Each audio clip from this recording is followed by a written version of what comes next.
नमस्कार, मैं विकास कुमार सत्य बहुमत के पॉडकास्ट सीरीज में आपका फिर स्वागत है। आज के पॉडकास्ट में हमारे साथ मेहमान हैं श्री सत्यदेव चौधरी जी। धन्यवाद विकास जी। जो कि सत्य बहुमत के संस्थापक हैं। उन्होंने विचार का जन्म दिया है, इस विचार का। तो हम बात करेंगे, दर्शकों को ये बहुत एक क्वेरी भी रहती है लोगों की कि भाई सत्य बहुमत विचार क्या है। इस पे पॉलिटिकल पार्टी भी बन गई, चुनाव भी लड़ रहे हैं, लेकिन जिस तरीके से लोगों को जितना समझना चाहिए वो हमें लगता है कि वो स्पष्टीकरण अभी नहीं है। इसलिए हम एक पॉडकास्ट के माध्यम से ये लेकर के आए हैं और सत्यदेव चौधरी जी को बुलाया इसलिए क्योंकि इनसे बेहतर कोई ज़्यादा नहीं समझा सकता इस विषय को। तो सत्यदेव चौधरी जी, सबसे पहले तो दर्शकों को ये बताइए कि ये हमारी जो मौजूदा राजनीतिक व्यवस्था है जो देश में चली आ रही है आज़ादी के बाद से, वो है क्या? देखिए विकास जी, आपका बहुत बहुत धन्यवाद जी। और राजनीतिक व्यवस्था के ऊपर मैं ये बोलना चाहता हूँ कि अधिकतर लोग सरकार बन जाने के बाद जी जो सरकार करती है, कोई भी किसी को मंत्री बनाती है, कोई कानून बनाते हैं, उस बात को राजनीतिक व्यवस्था मानती है अधिकतर लोग। लेकिन ये बात ठीक नहीं है।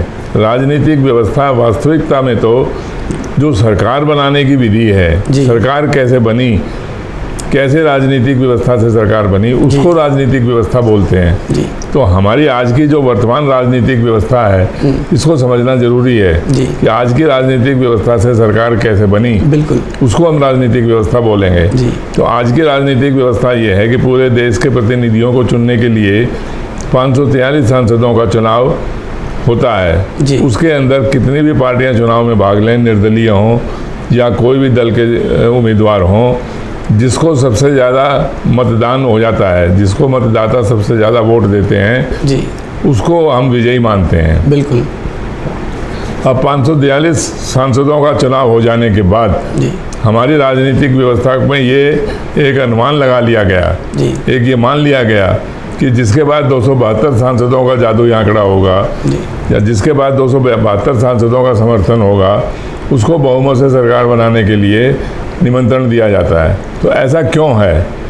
यही एक सबसे बड़ी समस्या बनी हुई है कि जिसका कोई संविधान नहीं, जिसका कोई कानून नहीं, जिसकी कोई ऐसी परिभाषा नहीं कि 272 सांसदों के बहुमत को ही बहुमत मानेंगे। ऐसा क्यों है? हमारा यही कहना है कि 272 सांसदों के बहुमत के बदले में मतदाताओं के बहुमत को आप बहुमत मानिए। जी। लेकिन जब आज़ादी के बाद से जब सरकार बनी और चुनाव होते आ रहे हैं जो अभी तक चल रहा है, उसमें यही देखा गया है, जो लोग समझते हैं कि सरकार जो बनती है वो 543 के आधे से 272, जिसको मैजिक फिगर बोलते हैं कि बहुमत है, उस मैजिक फिगर को अगर हम नहीं प्राप्त करते हैं तो हम गठबंधन करते हैं और गठबंधन से सरकार बनती है। या किसी एक ही पार्टी को 272 भी आता है तो वो सरकार बनाती है। तो बहुमत तो स्पष्ट है ना 272 का, जिसको मैजिक फिगर बोला गया है। लोग यही समझते हैं, सामान्य तो लोगों की समझ यही है। तो इसका कोई कानून क्यों नहीं बना लेते? इसका कोई कानून बना दीजिए ना। कोई कॉन्स्टिट्यूशन में कोई आर्टिकल बना दो, कोई कानून बना दो, कोई एक्ट बना दो, कोई परिभाषा बना दो। तो इसका मतलब तो फिर आप ये कहना चाहते हैं कि जो 272 सांसदों का बहुमत बनाने के लिए जो भ्रष्टाचार के दम के ऊपर जो सरकार बनाई गई, भ्रष्ट समझौते करके जो बहुमत बनाया गया, वो भी ठीक है। जो खरीद फरोख्त करी गई वो भी ठीक है। भ्रष्टाचारियों को, अपराधियों को टिकट दिए गए वो भी ठीक है। बलात्कारियों को टिकट दिए गए वो भी ठीक है। जी। फिर तो इसका मतलब आप यही कहना चाहते हो ना। तो एक तरफ तो आप उसको वोट भी दे रहे हो, उस भ्रष्ट राजनीति को। भ्रष्ट राजनीतिक व्यवस्था क्या है? भ्रष्ट राजनीतिक व्यवस्था आप इसी को ही तो बोलते होगे ना कि भाई आपने टिकट क्यों बेचे, बिल्कुल, अपराधियों को, भ्रष्टाचारियों को टिकट क्यों दिए, सरकार बनाने के लिए भ्रष्टाचार के समझौते क्यों किए गए, खरीद फरोख्त क्यों करी गई, बलात्कारियों को टिकट क्यों दिए गए, बलात्कारियों को छोड़ा क्यों गया। यही तो भ्रष्टाचार है। बिल्कुल बिल्कुल। लेकिन जो आपने अभी कहा कि भ्रष्टाचारियों को, अपराधियों को, बलात्कारियों को ये जो टिकट देती है, एक कोई भी ऐसी पार्टी, सभी पार्टियों में देखेंगे कई रिपोर्ट्स आते हैं, कई तरह के ऐसी एजेंसियां हैं जो ये रिपोर्ट में बताती हैं कि आज के सदन में 50% से ज़्यादा ऐसे सांसद हैं, सत्ताधारी, जिसके पे संगीन मामले हैं अपराध के, तो क्या वजह रहती है कि ऐसे अपराधी को टिकट देना पड़ता है? ऐसी क्या मजबूरी है? इसके पीछे क्या वजह हो सकती है? क्योंकि 272 सांसदों का समर्थन चाहिए जी। ये आपने मान लिया कि 272 सांसदों के समर्थन से ही सरकार बनेगी जी। ये मजबूरी है जी। नहीं तो आप भ्रष्टाचारियों को, अपराधियों को, बलात्कारियों को टिकट क्यों देते हो? खाली इसीलिए कि वो विनेबल है। बिल्कुल बिल्कुल। वो बाहुबली और धन बली दिखाकर वो जीत जाएगा। हम ये भी देखते हैं कि दूसरी तरफ की सरकार हर साल 26 जनवरी के मौके पे या ऐसे कई मौके पे कई लोगों को पद्म श्री देती है, खेल के क्षेत्र में, साहित्य के क्षेत्र में, सामाजिक कार्य के क्षेत्र में, शांति के बनाने के क्षेत्र में, कई वीरता के भी काम करने वाले। तो समाज में तो अच्छे अच्छे भी लोग हैं, फिर ये धनबल और बाहुबलियों को टिकट देने के बजाय अच्छे लोगों को टिकट देने के बजाय इनको टिकट देना पड़ता है। इसके पीछे क्या वजह बनती है? जो अच्छे लोगों को टिकट नहीं देती ना जी, वो राजनीति नहीं है। ये जो एक किसी को पद्मश्री दे देना जी, किसी को वीरता पुरस्कार दे देना जी, ये तो लोगों को एक दिखावा है। एक अच्छी राजनीति का एक मुखौटा है ये जी, कि भाई किसी को ऐसा करने से लोग ये भ्रमित हो जाते हैं जी, कि भाई ये एक लोकतंत्र की राजनीति है या प्रजातंत्र के अंदर विश्वास करती है ये सरकार जी। लेकिन है कुल मिला के ये भ्रम ही जी। ये कोई अच्छी राजनीति का संदेश नहीं है जी। आपको पद्मश्री देने से अगर आपकी राजनीति अच्छी हो जाती तो अभी तक पता नहीं कितने पद्मश्री दे चुके जी, कितने भारत रत्न दे चुके, तो फिर राजनीति भ्रष्ट क्यों है जी? राजनीति तो भ्रष्ट है ना।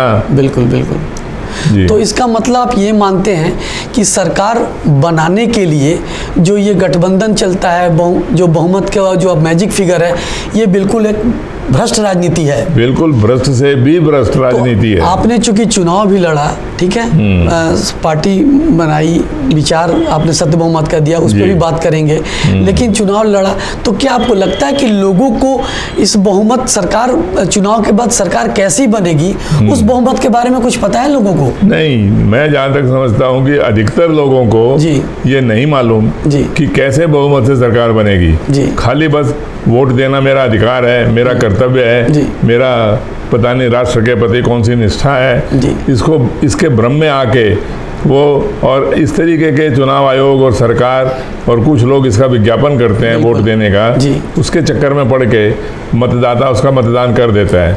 नहीं तो आप मुझे ये बताइए, 100 में से लगभग 40 से 50% लोग मतदाता मतदान क्यों नहीं करते? बिल्कुल, वो भी क्या वो देशवासी नहीं है जी? क्या वो मतदाता नहीं है जी?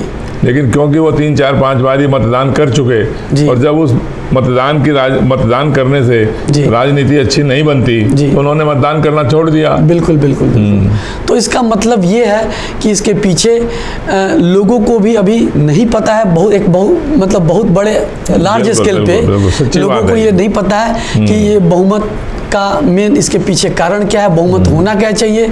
ये जो जादुई आंकड़ा है ये भ्रष्ट बहुमत है जिसको आप बता रहे हैं।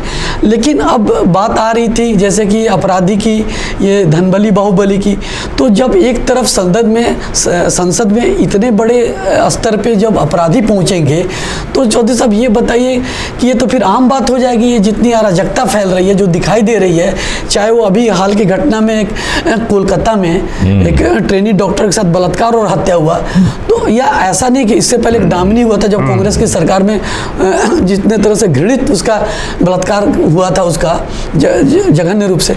तो इस तरह की घटनाएं तो रोज एक ऐसी खबर आती है, हर 3 मिनट में होता है, रिपोर्ट है। तो ये जो 2 बड़े बड़े नाम 3-4 जो हमारे सामने आते हैं, ये इसको हाईलाइट किया जाता है। तो क्या इसके पीछे राजनीति है या वाकई इनको कुछ रोकने का कोई इसके पीछे कोई समाधान क्या है इसका? नहीं, इसके पीछे इन सब अपराध बलात्कारों के पीछे, अपराधों के पीछे, भ्रष्टाचार के पीछे सिवाय एक भ्रष्ट राजनीति के और कुछ भी नहीं है जी।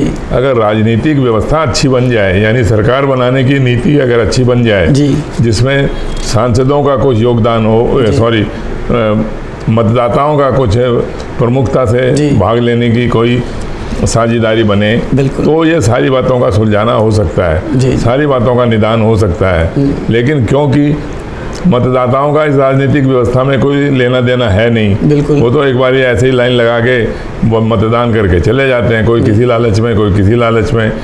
और क्योंकि राजनीतिक व्यवस्था जब भ्रष्ट है तो राजनीति भी भ्रष्ट ही होनी है, सांसद भी भ्रष्ट ही चुने जाएंगे, वो कानून भी भ्रष्ट ही बनेंगे। जब ऐसे कानून बनेंगे तो ऐसी व्यवस्था बनेगी, बिल्कुल। ऐसे ही अधिकारी आएंगे वहाँ पर। तो ये तो देखिए रुकने वाला सिलसिला नहीं है, क्योंकि ये ऊपर से नीचे तक सारा भ्रष्टाचार में लिप्त है। ये भ्रष्टाचार में डूबा हुआ है सब कुछ जी। तो इसीलिए इसको समझना तो इस बहुमत के माध्यम से ही आपको समझना पड़ेगा कि जैसे बहुमत से सरकार बनी वैसे ही बहुमत की व्यवस्था आप देख रहे हैं। जब भ्रष्टाचार के आधार के ऊपर जब सरकार बनी तो भ्रष्टाचार ही निकलेगा। उस भ्रष्टाचार की व्यवस्था को खत्म नहीं करोगे जब तक ये व्यवस्था ठीक होने वाली नहीं है। बहुत अच्छा आज का चर्चा रहा। हमने चर्चा के दरमियान सत्य बहुमत की विचारधारा को समझा। सत्य बहुमत की विचारधारा जो वोटों के बहुमत से सरकार बनाने की एक राजनीतिक व्यवस्था है, जिसमें कि सभी का सहयोग होगा, सभी जाति धर्मों का होगा, और जिस तरीके से एक कई किसान वर्ग का और मतदाता भी देखिए अधिक से अधिक मतदान करेंगे। जी। जो इतनी पार्टियां बन गई उतनी पार्टियां भी नहीं रहेंगी, वो भी सारी एक दूसरे के अंदर मर्ज हो जाएंगी। जी। तो जो समस्याएं हमने रखी कि भाई एक जातियों का कैसे अब खंड खंड में बटा हुआ, कहते तो अखंड भारत है, लेकिन जो राजनीतिक व्यवस्था चली आ रही है वो गठबंधन वाली, इसमें तो खंड ही भारत बनेगा, अखंड भारत नहीं बन सकता है। इसकी कल्पना तो सिर्फ सत्य बहुमत से की जा सकती है। और जितनी भी समस्याएं हैं, चाहे वो अपराध हो, चाहे वो अपराधी हो, ये सारा कहीं ना कहीं इसका कनेक्शन सीधा एक बहुमत से जुड़ता है, क्योंकि इस बहुमत का स्पष्ट न होने की वजह से ही गठबंधन करने की गुंजाइश बनती है, और गठबंधन करने के लिए ही आप अपराधियों को, धन बलियों को, बाहुबलियों को टिकट देते हो। तो ये दर्शकों को समझने की आवश्यकता है कि अगर ये बहुमत स्पष्ट हो, सत्य बहुमत अगर लागू हो, तो ये सारी समस्याएं खत्म होगी, क्योंकि कहीं ना कहीं वोट लेने की कंपटीशन बनेगी, और वो वोट लेने के कंपटीशन में सभी की सुननी पड़ेगी, और सभी के लिए जो बेस्ट प्रोग्राम है वो सभी पार्टियों को कहीं ना कहीं एक हेल्दी कंपटीशन के रूप में रखना पड़ेगा, और वो वोटिंग परसेंटेज भी अपने आप बढ़ती जाएगी। तो एक विचार के साथ कई समस्याओं का समाधान है। इसके विचार के ऊपर आप चिंतन करें। सभी समस्याओं का समाधान बिल्कुल सभी समस्याओं का समाधान है। तो ये पॉडकास्ट के माध्यम से हम दर्शकों को ये बताना चाहते हैं कि आप अपनी जिम्मेदारियों को समझते हुए इस राजनीति को भी समझिए, राजनीतिक विचारधारा को, और इससे जुड़ करके इसकी चर्चा बनाइए। इसकी चर्चा हम आगे फिर करते रहेंगे किसी और व्यक्ति के साथ। तब तक के लिए धन्यवाद।